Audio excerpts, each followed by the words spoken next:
दोस्तों, money for all channel में आप लोगों का एक बार फिर से स्वागत है। दोस्तों, इस वीडियो में हम बात करने वाले हैं कि ये 10 डेटा पॉइंट देखे बगैर इन्वेस्ट ना किया करें। वो कौन से डेटा पॉइंट हैं जिन्हें रिटेल निवेशक को ज़रूर देखना चाहिए किसी भी कंपनी में इन्वेस्ट करने से पहले। मैंने अभी एक सीरीज़ रन की थी जिसमें तमाम निफ्टी 50 कंपनीज़ को मैंने रिव्यू किया था। उनमें मैंने कुछ डेटा पॉइंट को एम्फेसाइज़ किया था, बट अभी कुछ दिनों से मैं कंपनीज़ को रिव्यू नहीं कर रहा हूँ। तो उस टाइम अगर आपको कुछ कंपनीज़ रिव्यू करनी है, मेरी कंपनीज़ मैच नहीं कर रही उन कंपनी से जिनको आप रिव्यू करना चाहते हैं, तो मैं आपको ऐसे 10 डेटा पॉइंट बताने जा रहा हूँ जिनको आप खुद एनालाइज कर सकते हैं और आपको किसी और के एनालिसिस की ज़रूरत नहीं पड़ेगी। मैं हमेशा से बोलता हूँ कि सेल्फ डिपेंडेंट बने इन टर्म्स ऑफ एनालिसिस कि कौन सी कंपनी में इन्वेस्ट करना है कि नहीं। तो जैसा कि वीडियो का टाइटल है कि ये 10 डेटा पॉइंट्स देखे बगैर इन्वेस्ट ना करें। वीडियो में जानिए अहम जानकारी, आपकी अपनी इन्वेस्टमेंट को बचा कर चलें। कुछ पॉइंट्स तो मैंने फ्रंट स्क्रीन पे ही मेंशन किए हैं, जैसे कि पास्ट रिटर्न्स कैसे दिए हैं स्टॉक ने, क्वार्टरली नंबर कैसे हैं, पी रेशो कैसी हैं। आइए वीडियो में पूरी जानते हैं कि ये 10 डेटा पॉइंट्स कौन से हैं। दोस्तों, ये 10 डेटा पॉइंट्स जो मैं आपको बता रहा हूँ और मैं आपको आगे विद एग्जाम्पल्स भी इनको एक्सप्लेन करने वाला हूँ कि पास्ट रिटर्न, पिछले 3 साल के इनके लॉन्ग टर्म, शॉर्ट टर्म और मीडियम टर्म में इसने किस तरीके का परफॉर्म किया है स्टॉक ने, पी रेशो कैसी चल रही है, डिविडेंड पे कर रही है कंपनी की नहीं, आरएसआई क्या है, मूविंग एवरेजेस क्या है इसकी, शेयर होल्डिंग पैटर्न कैसा है कंपनी का, डेली वॉल्यूम कैसे हो रहे हैं स्टॉक में, 52 वीक्स हाई और 52 वीक्स लो क्या है, और कौन सी इंडस्ट्री को रिप्रेजेंट करती है कंपनी। तो आइए मैं आपको ये 10 के 10 पॉइंट एग्जाम्पल के साथ समझाता हूँ और कौन सी वेबसाइट पे जाके आपको इन 10 पॉइंट्स को चेक करना है। और आप एक पेन और पेपर लेके बैठ सकते हैं जिसमें आप कंपनी का नाम लिखें और इन 10 पॉइंट्स के आगे येस नो लिखते रहें और at the end of it खुद कंक्लूजन ड्रॉ करें कि आपको इन्वेस्ट करना है कि नहीं। तो आप मीडिया की बातों पे नहीं आएंगे नेक्स्ट टाइम इन्वेस्टमेंट करने से पहले। आइए आपको एग्जाम्पल भी लेके चलता हूँ। दोस्तों, अगर एग्जाम्पल की बात करें तो मैं अभी आपको HDFC का एग्जाम्पल दिखाने जा रहा हूँ। तो जो हमारा पहला पॉइंट था कि short term, medium term and long term return कैसे चेक करें किसी कंपनी की। तो दोस्तों, उसके लिए आपको कुछ नहीं करना है, आपको सीधा गूगल में जाना है। गूगल में आपको लिखना है, फॉर एग्जांपल मैं HDFC बैंक का चेक करने जा रहा हूँ तो आपको लिखना है HDFC बैंक शेयर।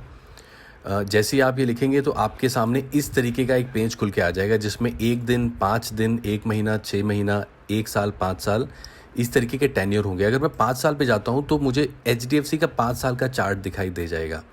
और सबसे अच्छी बात यह है कि अगर मैं बिफोर कोविड का टाइम चूज़ करूँ और मैं उसको ड्रैग करूँ केवल, तो मेरे को यहाँ पे परसेंटेज देखिए 141% दिखाई दे रही है। तो 5 सालों में बिफोर कोविड क्राइसिस 141% तक हमें रिटर्न दिखाई दे रही है HDFC में। तो 5 साल का रिटर्न हमें यहाँ से दिख गया। अब मैं, ये तो हो गया लॉन्ग टर्म प्रोस्पेक्टिव। 1 साल मतलब शॉर्ट टर्म प्रोस्पेक्टिव अगर ले लूँ तो 1 साल में मुझे -5% रिटर्न दिखाई दिए। और वहीं अगर एक शॉर्ट टर्म प्रोस्पेक्टिव ले लूँ, ये 1 महीना, 6 महीना, आप जिसको भी शॉर्ट टर्म की एनालिसिस करना चाहें, तो 1 महीने में अगर हम देखें तो 1 महीने में हमें यहाँ पे लगभग फ्लैट दिखाई दे रहा है, 1% का नेगेटिव रिटर्न दिखाई दे रहा है। तो आप गूगल में जाके सीधा टाइप करें, आपको स्टॉक आ जाएगा, टेन्योर सेलेक्ट करें और परसेंटेज निकाल लें। तो ये तो रहा हम कैसे ये चेक कर सकते हैं कि कोई कंपनी हमें शॉर्ट टर्म, मीडियम टर्म और लॉन्ग टर्म में किस तरीके के रिटर्न दे रही है। अब पिछले 3 साल के रिजल्ट का ट्रेंड अगर कंपनी का चेक करना हो तो वो कैसे चेक किया जाए। दोस्तों, एक वेबसाइट है, उसका नाम है businessstandard.com। ये देखिए, ये आपको मैं वेबसाइट दिखा रहा हूँ, businessstandard.com। आपको अपने इंटरनेट ब्राउज़र पे बिजनेस स्टैंडर्ड लिखेंगे, इसकी साइट खुल जाएगी। यहाँ पे सर्च बार में आपको कंपनी का नाम लिखना है। फॉर एग्जांपल मैं HDFC बैंक लिखता हूँ यहाँ पे, तो HDFC बैंक खुल जाएगा इस वेबसाइट के ऊपर। और फिर मैं कंपनी में जाऊँगा तो मुझे यहाँ पे HDFC बैंक दिखाई देगा। और जैसे ही मैं HDFC बैंक सेलेक्ट करूँगा तो मेरे पास ड्रॉप डाउन करके ऑप्शन आएगा, finance, peer group, corporate actions, हर कैटेगरी की न्यूज़ मैं चेक कर सकता हूँ यहाँ पे। तो मैं फाइनेंस में जाऊँगा क्योंकि मुझे रिजल्ट चेक करना है और फाइनेंस में जाके मुझे 3 साल का किस तरीके के नतीजे HDFC बैंक ने दिए हैं मुझे पता लग जाएगा। बट अगर मैं क्वार्टरली नंबर चेक करना चाहता हूँ तो मैं यहाँ से सीधा क्वार्टर पे चला जाऊँगा। क्वार्टर पे जाके मुझे, अब जैसे इन्होंने मार्च के नंबर अपने दिए थे, Q4 के, जैन फेब मार्च के, तो मेरे को ये नंबर यहाँ पे दिखाई दे रहे हैं कि कैसे इनका नेट प्रॉफिट पिछले क्वार्टर के मुकाबले घट गया है। तो ये एक बहुत अच्छा तरीका होता है जिससे हम एनालाइज कर सकते हैं कि लास्ट 3 साल के ट्रेंड क्या हैं कंपनी के। एक ईयरली व्यू भी आ गया हमारे पास और हम क्वार्टरली व्यू भी देख सकते हैं। अब तीसरा पॉइंट जो है वो है पीई रेशो देखे बगैर कभी इन्वेस्टमेंट करें। अब पीई रेशो क्या होता है दोस्तों, देखिए पीई रेशो को भी हम businessstandard.com पे ही चेक कर सकते हैं। और अगर हम चाहें तो हमें पीई रेशो, वैसे तो गूगल जब हम सर्च करते हैं तो पीई रेशो हमें यहाँ पे भी लिखा हुआ दिखाई दे जाता है, हम यहाँ से भी रेफ़र कर सकते हैं। पीई रेशो ढूंढना कोई बहुत बड़ी चीज़ नहीं है, कंपनी का नाम लिखें, पीई रेशो लिख दें, उसका पीई रेशो निकल के आ जाएगा आपके सामने गूगल में ही। तो इस टाइम 19 का पीई रेशो दिखा रहा है। दोस्तों पीई रेशो क्या होता है कि price of the share divided by the earning of the company पर शेयर इन द मार्केट। तो हर 1 रुपये जो कंपनी कमाएगी उसके पीछे इन्वेस्टर कितना रुपए लगाने को तैयार है, ये पीई रेशो होता है।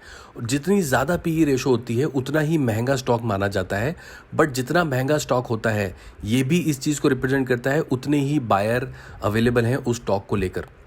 अब जैसे फॉर एग्जांपल इस टाइम HDFC बैंक का पीई रेशो 19 दिखाई दे रहा है। आप मान के चलें 12 से 20-22 का पीई रेशो एक एवरेज पीई रेशो होता है। अभी ज़्यादा महंगा नहीं है HDFC बैंक। कुछ पीई रेशो, कुछ बैंक हैं जिनके पीई रेशो 50-60 के आसपास भी हमें दिखाई देते हैं, वो महंगे स्टॉक हैं, वहाँ पे ज़्यादा परचेजिंग हो रही है क्योंकि इस टाइम बैंकों पे कोई ज़्यादा फोकस नहीं कर रहा। मैंने खुद अपनी वीडियोस में लिखा था कि जो लैंडिंग बिजनेस में है, पैसा देने के बिजनेस में है, उनको अवॉइड करें। तो बैंकों के पीई रेशो इस टाइम गिरते हुए दिख रहे हैं हमें। तो पीई रेशो ज़रूर देखें। ज़्यादा पीई रेशो होना अच्छी बात है, बहुत पिटे हुए पीई रेशो होना यानी कि 5-10 का पीई रेशो होना मतलब यहाँ पे कोई ज़्यादा इन्वेस्ट कर नहीं रहा है कंपनी में। अब आप देखें अच्छी company with a good PE ratio, मतलब 10 से 15-20 का पीई रेशो, 22-25 का पीई रेशो एक हेल्दी पीई रेशो माना जाता है, उसमें आप इन्वेस्ट कर सकते हैं। तो इस डेटा को भी ज़रूर इवैल्यूएट किया करें।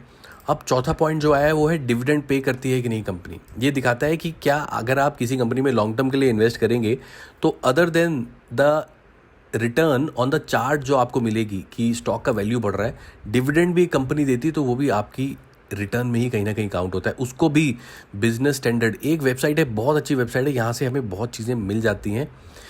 बिजनेस स्टैंडर्ड पे पता लग जाएगा। जैसे ही मैं HDFC को सर्च करके समरी में जाऊँगा तो मुझे ये भी पता लगता है कि बिजनेस ये HDFC हमें डिविडेंड भी देता हुआ दिखाई देता है। देखिए लास्ट डिविडेंड पे किया था 1 अगस्त 2019 को।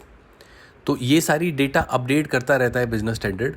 कई बार होता है कि डेटा शायद 1-2 दिन बाद अपडेट हो, बट अपडेट होता रहता है ये डेटा इनकी वेबसाइट पे। मैं इसी वेबसाइट को काफ़ी रिलायबल मानता हूँ और यहीं से कंपनीज़ के डेटा ज़्यादातर एक्सट्रैक्ट करता हूँ। हालांकि और भी काफ़ी सारी वेबसाइट है जहाँ से हमें ये डेटा मिल सकता है। तो डिविडेंड पे कर रही कंपनी मतलब मुझे और भी अर्निंग, एक सेकेंडरी सोर्स ऑफ अर्निंग भी मिल जाएगा HDFC में इन्वेस्ट करने के बाद। अब इसके बाद देखते हैं कि 5वां पॉइंट क्या है जिसको ज़रूर देखना चाहिए। RSI क्या होती है दोस्तों? RSI होती है relative strength in the index. जो इस HDFC बैंक का इंडेक्स है, जो चार्ट है, उसमें कितनी स्ट्रेंथ है। अब मैं आपको उसके लिए एक वेबसाइट दिखाता हूँ। वेबसाइट है, देखिए दोस्तों, आप इसको नोट करें, tradingview.com। अब इसको खोलेंगे तो आपको ऑनलाइन ही आप किसी भी कंपनी के चार्ट चेक कर सकते हैं। अब ये HDFC का चार्ट है हमारे सामने। अब ये आप देखिए, ये जो है इस टाइम RSI को रिप्रेजेंट कर रहा है। इस टाइम इसकी जो RSI है वो 57 के आसपास दिखाई दे रही है। ये देखिए, इसकी जो RSI है इस टाइम वो 57 के आसपास दिखाई दे रही है। जब RSI, आपको मैं बहुत लेमन लैंग्वेज में समझा रहा हूँ, जब RSI 70-80 के आसपास जाने लगे यानी कि ओवर बॉट जोन में जाने लगे, वहाँ से बिकवाली नॉर्मली आती है। जब RSI ओवर सोल्ड जोन में जाने लगे यानी कि 10 से भी नीचे सरक जाए, वैसे तो 15-20 से नीचे, 30 से ही नीचे लोग उसको ओवर सोल्ड मानने लगते हैं, बट बहुत ज़्यादा अच्छी कंपनी अगर सस्ते RSI यानी कम से कम RSI में अगर मिलती है तो समझ लें यहाँ से फिर दोबारा से इसमें परचेजिंग आ सकती है। तो शॉर्ट टर्म इन्वेस्टर के लिए भी एक पॉइंट होता है, ये RSI को देख के वो लोग इन्वेस्ट करते हैं। लॉन्ग टर्म इन्वेस्टर तो करता ही है कि किस टाइम में स्टॉक में एंट्री करूँ, क्या RSI बहुत पीक पे तो नहीं है। अगर मैं RSI 70-80 पे है और उस टाइम स्टॉक की वैल्यू 1000 है, इन्वेस्ट करेंगे, सेलिंग आ जाएगी, स्टॉक शायद 950-900 का मिलने लगे, तो सही लेवल पे एंट्री RSI देख के की जा सकती है। अब एक और पॉइंट, मूविंग एवरेजेस देख के भी किया करें कि क्या पिछले 90 दिन यानी कि 3 महीने से इसका जो ट्रेंड है, ये जो लाइन आपको दिखाई दे रही है, ये देखिए, ये 90 डेज़ मूविंग एवरेज है, यानी कि 90 दिनों से जो स्टॉक में मूवमेंट आई है वो डिक्लाइनिंग है। यानी कि आने वाले दिनों में भी स्टॉक में डिक्लाइनिंग ट्रेंड देखने को मिल सकते हैं, स्टॉक प्राइस नीचे जा सकता है। जो लॉन्ग टर्म इन्वेस्टर है इसको देख के इन्वेस्ट करता है। मूविंग एवरेज जिस दिन ऊपर के इंडिकेटर देने लगे उस टाइम लोग एंट्री करते हैं, right. Short term moving average भी 30 डेज़ के लिए देखी जाती है, ये शॉर्ट टर्म इन्वेस्टर इस चीज़ को अपनाते हैं। ये सारी आपको इन्फॉर्मेशन आप देख सकते हैं tradingview.com से मिल सकती है, इसको नोट कर लें आप ज़रूर अपने नोटपैड में। अब अगर बात करें अगले पॉइंट की, अगला पॉइंट है शेयर होल्डिंग पैटर्न। दोस्तों इसके लिए सबसे अच्छा जो रिलायबल सोर्स है वो है NSEindia.com। यहाँ पे अब जैसे आप सर्च बार में जाके HDFC लिखेंगे, इस तरीके का पेज खुल जाएगा। अगर शेयर होल्डिंग पैटर्न देखना है तो मैं कंपनी इन्फॉर्मेशन में जाऊँगा और मुझे यहाँ पे शेयर होल्डिंग पैटर्न दिखाई दे रहा है। उसमें मुझे पता लग जाएगा कि प्रमोटर के पास कितना शेयर है और पब्लिक के पास कितना शेयर है। ये इस टाइम डेटा अपलोड हो रहा है, देखिए 73% पब्लिक के पास है HDFC बैंक और 26% प्रमोटर के पास है। ये देखना ज़रूरी क्यों है, क्योंकि अगर प्रमोटर अपनी सारी होल्डिंग बेच के जा चुका है और सारा स्टॉक पब्लिक के पास है तो पब्लिक पैनिक ज़्यादा करती है देन प्रमोटर, राइट।